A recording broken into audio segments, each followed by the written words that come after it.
Welcome to the Productivity Podcast. This is the second in a series of 3 podcasts with our friends at Sims & Associates.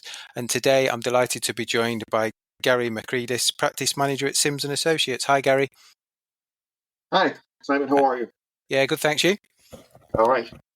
Good. And that's an American accent, so you're based in the States, is that correct?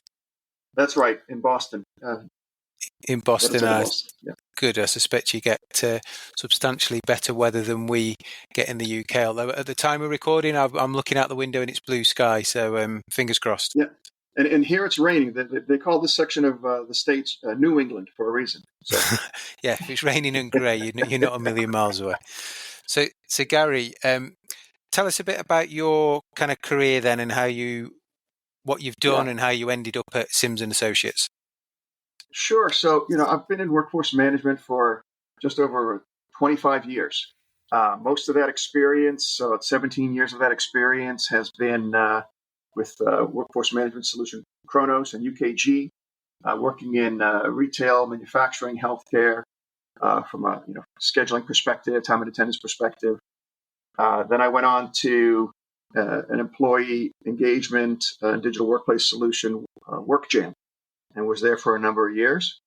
And recently joined about 8 months ago, coming on to a year actually, with Sims & Associates as a practice manager. And Sims & Associates is, conveniently enough, a partner with UKG and WorkJam. So back home almost. That's right, tying it all together. Good. So a journey of clearly, I'm sure, like myself, seen the solutions, certainly the Kronos UKG, so the UKG solution change, evolve over time into kind of what it is today. And I think the crux of our conversation is around return on investment. So, like you'll see lots of organizations that start off with this amazing plan and this panacea of it's going to solve all our problems. We're going to match people against demand, the right people, the right place, right time. We're going to generate a bunch load more revenue off the back of this, and our people are all going to be high-fiving each other on the way in and out of work every day. Maybe at times that works out. I've yet to see it all come together, but I might just be in the wrong place. Maybe more than often or not, it doesn't. So maximize. That's definitely. So that's definitely the expectations, right? That's definitely what customers aspire to be, and part and parcel to meet that customer demand. Over the first half of my career, it was definitely focused on customer satisfaction, meeting that customer demand, that customer opportunity, and as they, the whole forecasting and scheduling portion of that was to meet that expectation concisely, right? So. It's there's been some evolution there, and that's been interesting to see as not only as the solution grows and expands and perfects their initial purpose of meeting that customer demand. It's also meeting the employee's demand, right? Way back in the day, it was just customer focused, and what can we do to better that customer experience? And it was kind of assumed that the employees were always going to be there.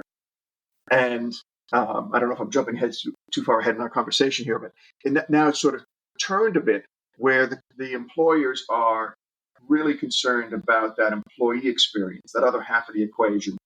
And though the employers are currently seeing that the employee experience is also, the customer experience. So if you've implemented a solution, so let's in our kind of fictitious retailer, we've put in WFM. It doesn't really matter who we've put in, and we're thinking about, so we've ticked some of the boxes, maybe we've not ticked others. It doesn't mean just because you've implemented you should stop, does it? Because there's always an opportunity post implementation, particularly as you talked about there, from an employee experience to maximize or even increase that return on investment that you've thought about. Right. I mean, the projects are such that, especially in the SaaS world, right? You're looking as someone who buys software. If you're no matter what the industry is, if you've purchased a workforce management solution, you're interested in getting return on investment as quickly as possible, right? So you want the major pieces in as quickly as possible. So getting your rules in for for time and attendance, getting your rules in for scheduling, making sure your demand estimations are correct, whether that's heads and beds or footfall or whatever the case might be, your production plans. Once that's in place, you've got 80% of what you need in order to start driving that revenue, or driving that ROI. Excuse me. The next way to sort of look at that is taking a look at the employees, the employee experience, or what's left in terms of possibilities, right? So it's identifying where you are across the employee life cycle. WFM typically works in the retain a portion of that life cycle, but typically, and even more so as of late with workforce management providers, they offer either within their solution or within their ecosystem ways to address and put a finer point on developing your employee, improving the onboarding experience, maybe improving the ability to attract talent. And that all feeds into better outcomes from an employee perspective, from a retention perspective. And as I said earlier, that flows into the customer experience, because a happy workforce typically equates to a happy customer. So, and it would seem from a market point of view, that's where all the vendors are making their big investments, whether it's joining with ecosystem partners like you've talked about WorkJam, or developing their own functionality. That seems to be where the big investment and even innovation is occurring. Exactly. Yeah. And as I mentioned earlier on, back in my earlier years in workforce management, it was, let's just address the customer need. And we have the employees, they'll always be applying. We'll always have enough employees to fit our demands. But now that's sort of changed. And that was even more, that was changing before COVID, the catering to employee expectations. But it was even more pronounced after COVID, right? So, COVID came and every employer realized, we don't have a relationship with our workforce. There's no way that from an HQ perspective, I can reach my hourly associates.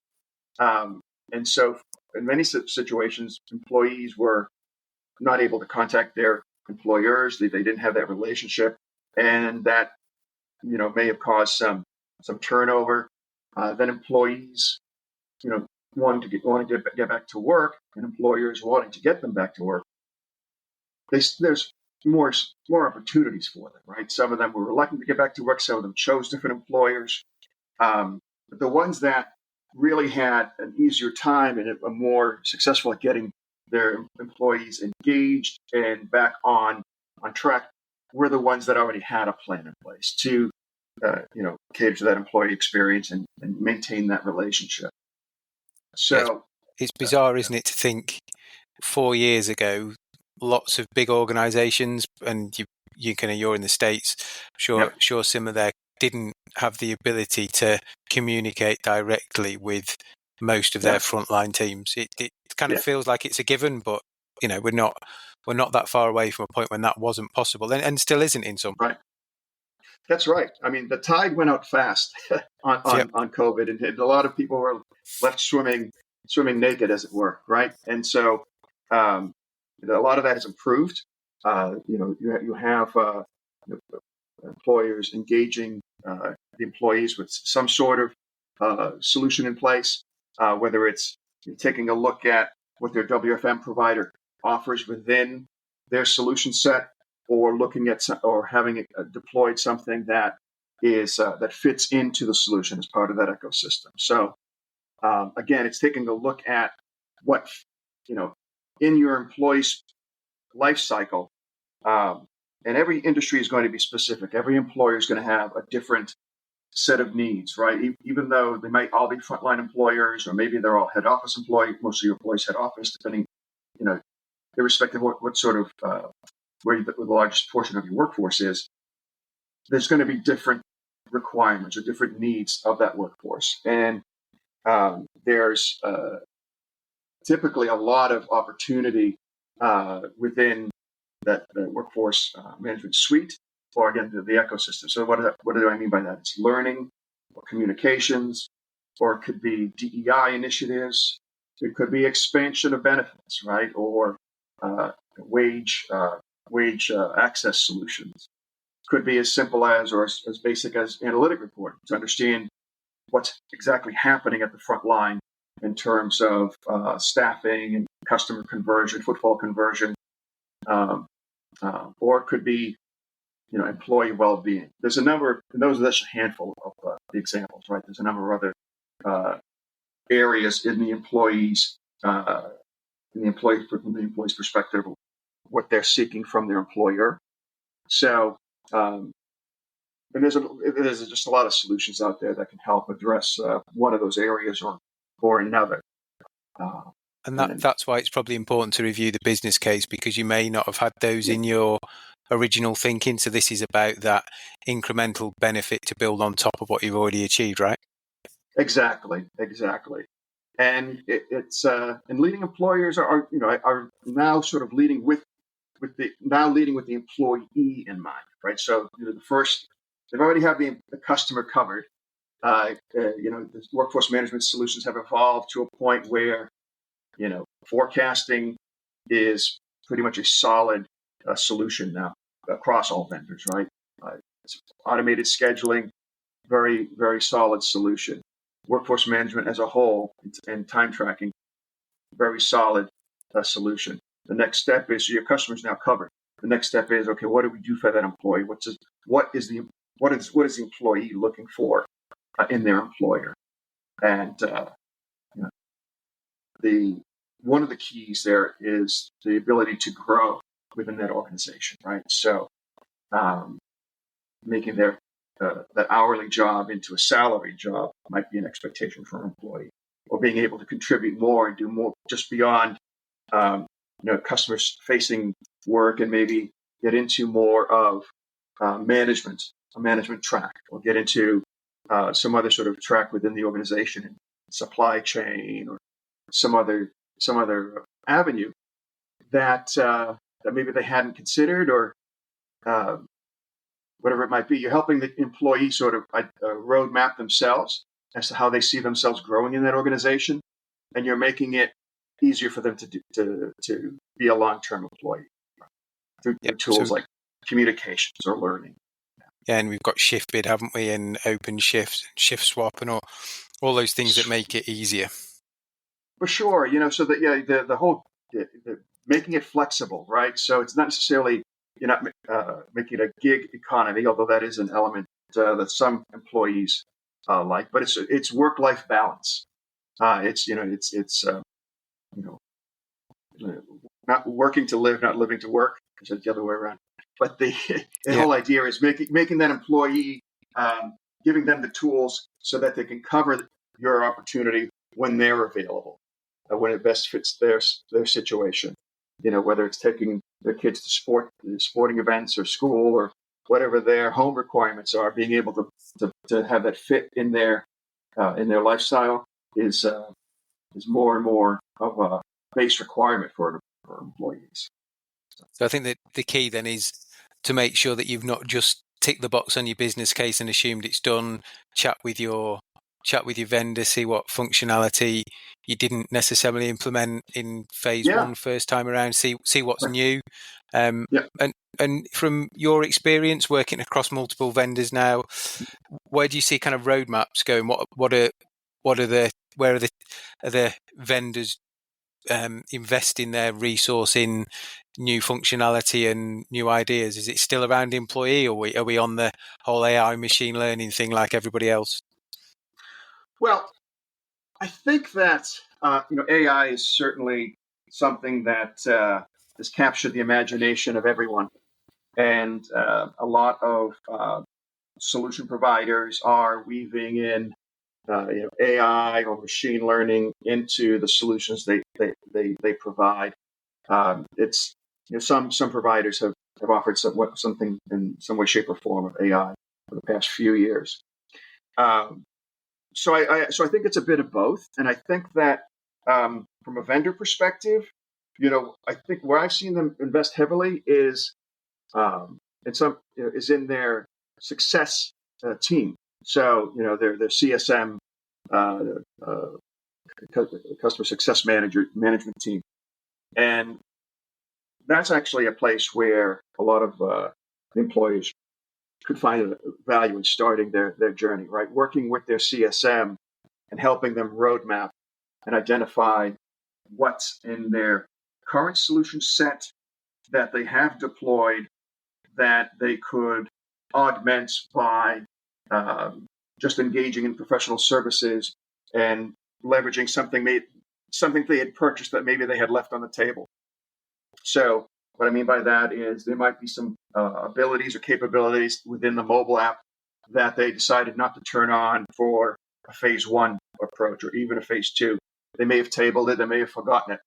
But if we're working with your CSM, you can understand where the solution may have been since you last considered it, and where it's going, and what the benefits are. How many other employers similar to yourselves have had success with feature A, B, or C? Are there any additional solutions that the vendor has developed, or maybe the vendor has within its suite that you hadn't considered, right? I know that UKG is an example.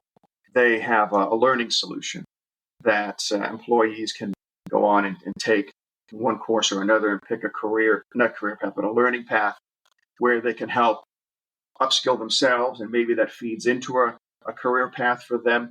But it also can inform the core solution, how the employees progressed, what skills have they picked up, what certifications have they picked up, and that can help inform the employer from a local level or regional level, understand who they have that knows the additional skills that they're seeking internally. Just as an example. And it's a good example, isn't it? Because probably like me, you don't necessarily you agree a contract, and that contract's got a length 1, 2, 3, 4. Well, 1 probably not long enough, but 2, 3, 4, 5 years. You have your rollout approach, and this is how we're going to configure and turn on. But yeah, it's a valid point of getting yourself out of the detail at times and just having that more strategic approach with your account manager, your customer success manager, of what's new, what's on the horizon, almost challenging them to, what have we missed? Where could we be getting more value out of our relationship? Exactly. And they're going to help, be considerable help, because they understand your business, to a great detail, right? So, and it's not, they're there to make sure you're extracting the most value out of the solution, and, have more, have a vision of where you should be that's probably more aligned where you want to be, right? And they're not there to just sell you something, is what I'm trying to say. They're there to help you get the most value for your organization. So, and that could be also too just partner solutions that they might have, right? Because another advent in the workforce management space is that every vendor has a marketplace of one way, shape, or form, right? And so these are partners that provide a solution that complements what they do. And these solutions are typically vetted by, the WFM vendor, the HCM vendor, so that they know that they're a good fit or logical extension of what they currently offer. And that can be, anywhere in between, benefits or advanced wage earning or task management, something that sort of helps augment the core WFM solution in a way that the WFM provider doesn't currently. Amazing. So, yeah. Good insight, Gary. So if people want to reach out to you to find out more, or Sims and Associates, where's the best place to find you? Right. So, well, I'm on LinkedIn. You can find me there. But Sims and Associates website is probably the best place to start, and that's sims-associates.com. Excellent. Gary, really enjoyed our chat. It's made me think probably of some missed opportunities over the years where I've assumed that we've ticked the box and probably didn't circle back round and get more value. So hopefully for those that are listening, it's prompted a get in touch with your contact at your WFM provider and see what's new in their world, see what's new on their roadmap, as Gary said, see what's new in their ecosystem, because I've not seen somebody yet who's really, really nailed that value 100% plus. So there must be opportunity for everybody. Yep, indeed. Thank you, Simon. It's been great speaking with you. Brilliant. Thanks, Gary. Take care. All right. Cheers.